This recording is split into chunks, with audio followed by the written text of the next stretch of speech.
The Doncaster Works route in Train Simulator is a curious specimen, in a sense. Someone suggested that I review this route a while back, and I would shout them out, but I can't remember the username.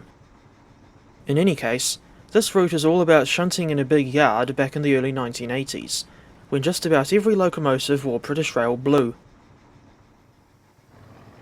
I was reminded of Doncaster Works when I saw Dark DJ Productions' recent livestream about the ancient Cuju-era routes in TS Classic.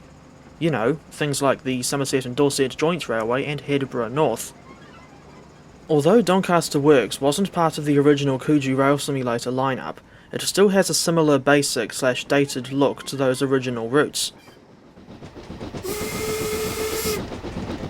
Just briefly thinking back to Headborough North, I thought this route had long since been discontinued, but it turns out that Matt Peddleston himself uploaded the route to Steam Workshop in 2014, and I just didn't realise until I started work on this Doncaster Works video.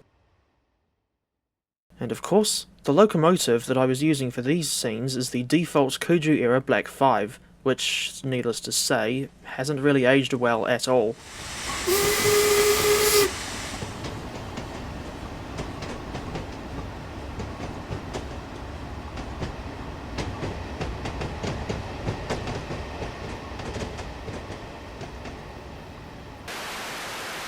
The Steam store quotes the release date for Doncaster Works as August 2013, and you can still buy it on Steam as of mid-June 2024.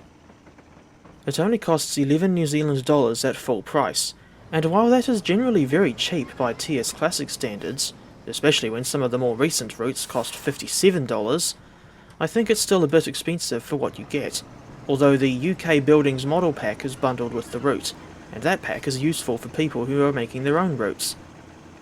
In terms of the route coverage, you only get Doncaster's railway station and the workshop itself, which makes this one of the smallest payware routes in the game.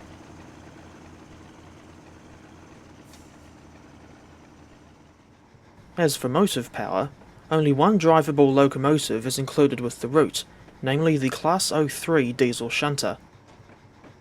230 examples of this class were built at either Doncaster or Swindon between 1957 and 1961, so they were hardly spring chickens by 1981, the year in which Doncaster Works is set. Despite the gradual reduction in demand for small shunters, the Class 03s were a successful and long-lasting design, with the final examples on the mainland not being withdrawn until 1987.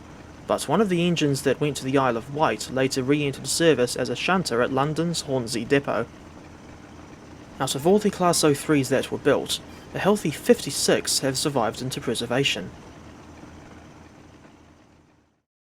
I happen to own a second-hand 00 scale model of the Class 03, made by Bachmann Branchline, but it's the rare Network Southeast version, of which only 750 units were made as an exclusive commission for Model Zone.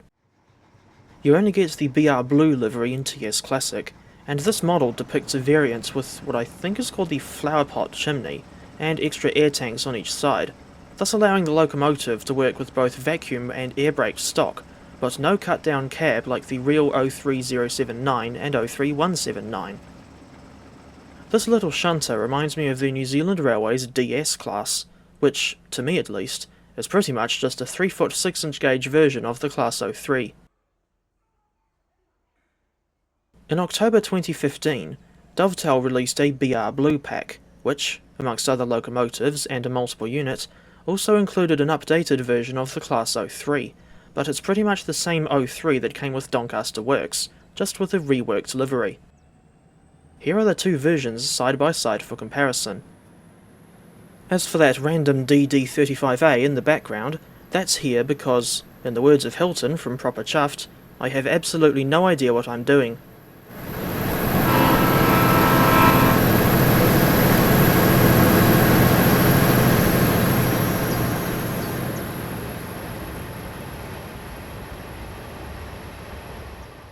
Besides the Class 03, you also get a large amount of movable, dead rolling stock. There's some gutted Mark I and Mark II coaches, as well as accident-damaged or otherwise gutted versions of the Class 02, Class 07, Class 08, Class 37, Class 47, and Class 55 Deltic diesel locomotives. The gutted 37, 47 and 55 are clearly modified versions of the old Kuju era models, while the 37 has since been superseded by the Armstrong Powerhouse version, and we still haven't got a similarly high quality Class 47 or Class 55 model all these years later. There's two more items of rolling stock included with Donny Works, in the form of a stripped out driving coach from a Class 101 DMU and a conflat barrier wagon. The latter can be used when you're shunting the withdrawn stock around the yard, as demonstrated here.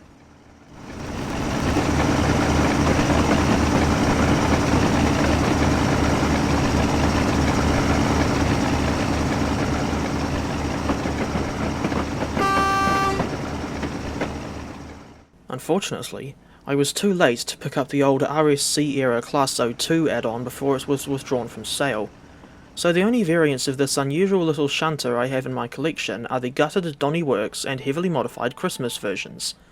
The latter came with the rather unusual Game of Gnomes add-on. I'd quite like to see a new Class 02 model made for TS Classic at some point, complete with realistic physics and sounds, all 20 members of the class, and all the liveries these locomotives ever wore in real life. As for the gutted Class 07, I think this was built on the old model that came with Forum Peninsula, but don't quote me on that.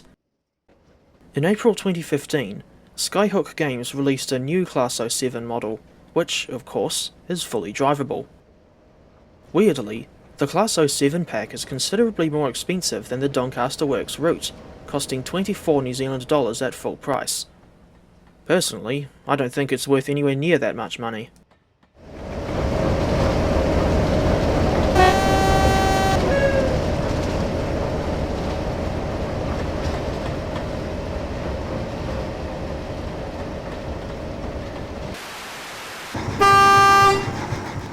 The Class 03 has manual mechanical transmission, meaning that you have to change the gears in order to go faster.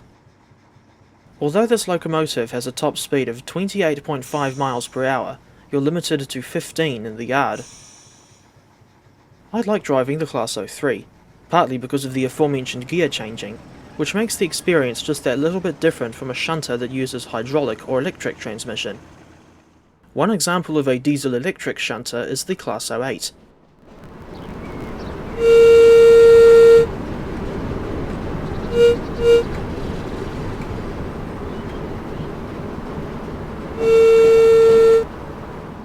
Doncaster Works comes with 7 scenarios, and curiously, 5 of them are in standard mode while the remaining 2 are in career mode. One of the standard scenarios is called shunting shells, and it involves shunting the stripped out shells of 8 withdrawn Mark I coaches over to the scrap line. Another scenario, called In the Line of Fire, involves another scrap shunt, albeit with the engineless hulks of Class 55 Deltics this time. The Deltics were all withdrawn in the early 1980s after around 20 years of service on the East Coast Main Line, with their replacement being the iconic Class 43 HST, aka Intercity 125. Besides the default scenarios, there are numerous community-made scenarios for this route that you can download from Steam Workshop.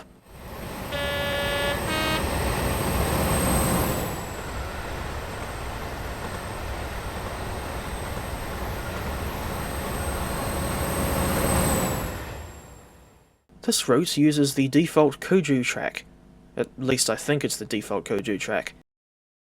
In any case, this track has not aged well at all, thanks to its basic 2D rails and sleeper detailing, not to mention the rather bright ballast texture. There's an awful lot of other old Kuju assets used throughout the route, but there's a palette cleanser in the form of this scrapyard clutter, which adds to the grimy and run-down feel of BR in the early 1980s.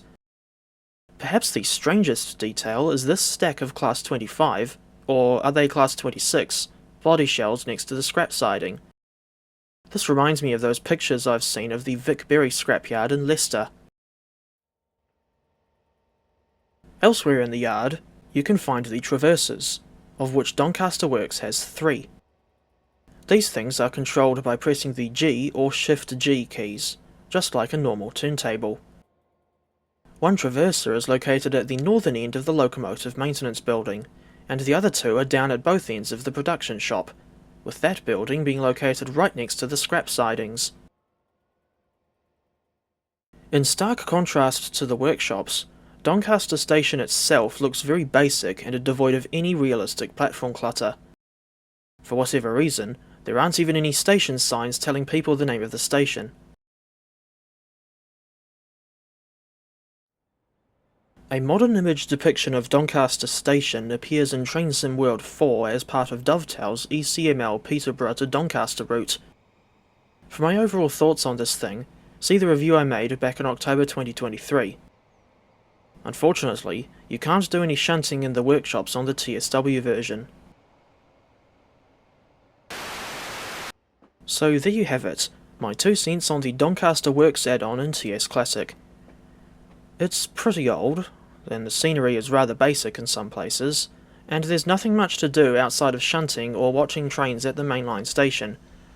But this route does have a trump card in the form of that unique dead rolling stock. I don't recall ever seeing another route that has that sort of thing.